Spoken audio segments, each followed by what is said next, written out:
What's up, Sneaky Nation? Sneaky P here, back with all the news after Week 15 of our Los Angeles Crusaders franchise, where the Crusaders picked up another loss on the road.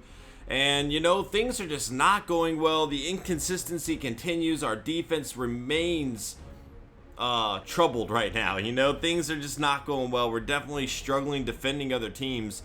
And other teams are controlling the clock against us before that. Before, it seemed like we were forcing a lot of turnovers. That doesn't really seem to be the case anymore. We're definitely not forcing the turnovers that we would like to. Things have changed in the realm of the Crusaders. We definitely need to figure out what is going on and get back to the team that we know we are capable of being. The team that did beat the Broncos this year. That gave the Broncos their first loss, you know. And I think we can turn it around. I do think it's possible. I definitely need to work on Stuart. Okay, I think I just need to do this. I need to work on Stuart Denny some more. I feel like I'm going to waste a whole lot of time on that, which worries me because I'm going to... Okay, no, I can't do just one. Yeah, his confidence has been bad and his accuracy has been greatly suffering because of it. I mean, it's been pretty bizarre. Oh, wait. No, that's wide receiver group. Our accuracy has just been an issue, and we need to fix that. So let's do this. Okay, hopefully this will help.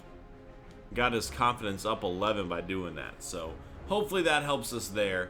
Let's go ahead and check out to see if we have any draft stories. Andre Johnson re-signed. Okay, draft stories. Tony Charles shows off photographic memory. Draft stock explodes. So maybe can read a defense? I don't know. Ellis Linder completely shuts down. Okay, we've already seen that. We can re-sign players now. I know people have been telling me I have that option already, which I already knew, but, you know, I'm not as concerned about it. I have plenty of cap room. 106 million. Which is fine. That's a lot of money for Devin Golden, but I think he's worth it. You know, he's been doing great for us. So we'll offer him what he's looking for. Hopefully we re-sign Devin Golden. We'll see. Ivan Guy, we definitely want back, although he's been struggling it a little bit more this year.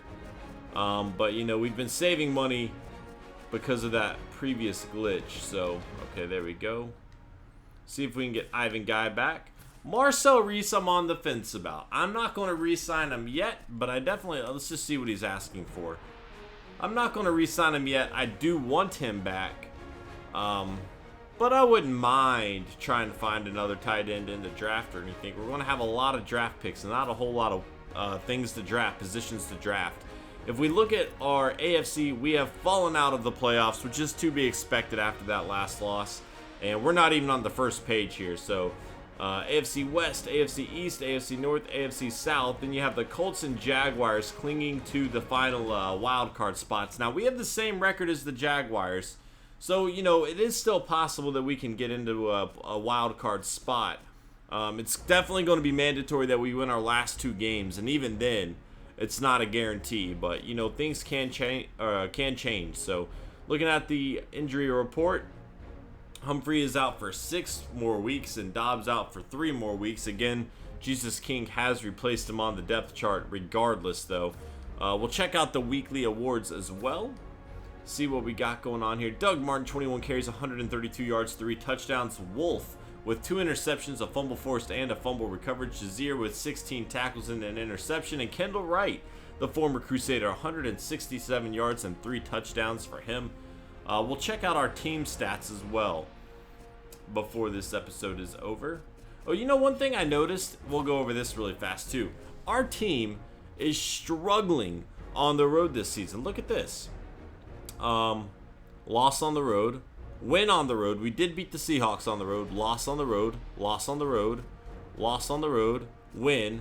So we only have 2 wins on the road this season. And a lot of losses against teams that I feel like we should have beat. I feel like we should have beat the Rams. We lost to them. I feel like we should have beat the Bengals. We lost to them.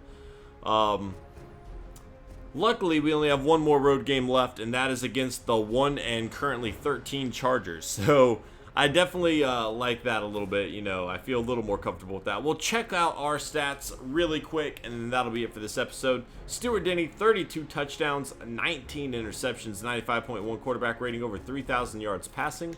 Rushing the ball, we have Devin Golden And it looks like, and bearing an injury or something ridiculous, he will break the century mark again, although he's not getting a whole lot of rushing touchdowns anymore. Of course, he did miss some time, and then the struggle was real early on in the season, but I would wish he had a little bit more than 4. Receiving, Keyston Mack leading the team in catches, McNeil second, and Shakir Gayton third, but Shakir Gayton has 9 touchdown catches. Nobody even really close to him, and we have a whole lot of players with 1, which I'm pretty stoked about. You know, we definitely have spread the touchdowns around this season.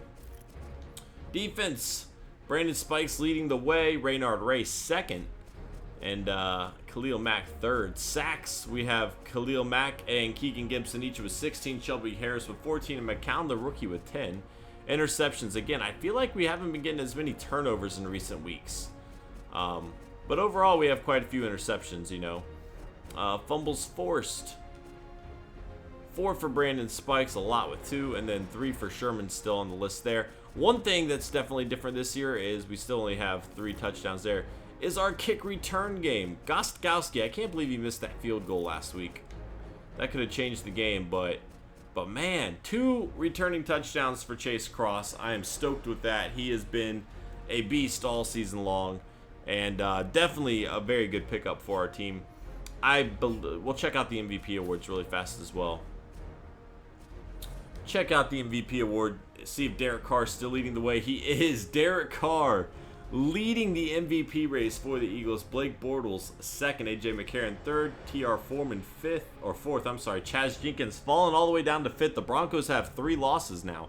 Things have definitely not gone their way since we beat them, and they actually look like a human team again. It looks like a team that we could potentially beat if we face them in the playoffs. Drew Brees and the Saints here at 6. Ryan Nassib at 7 with the Jets. Colin Kaepernick at 8, despite the 49ers' 12-2 record. Stuart Denny all the way down at number 9 now.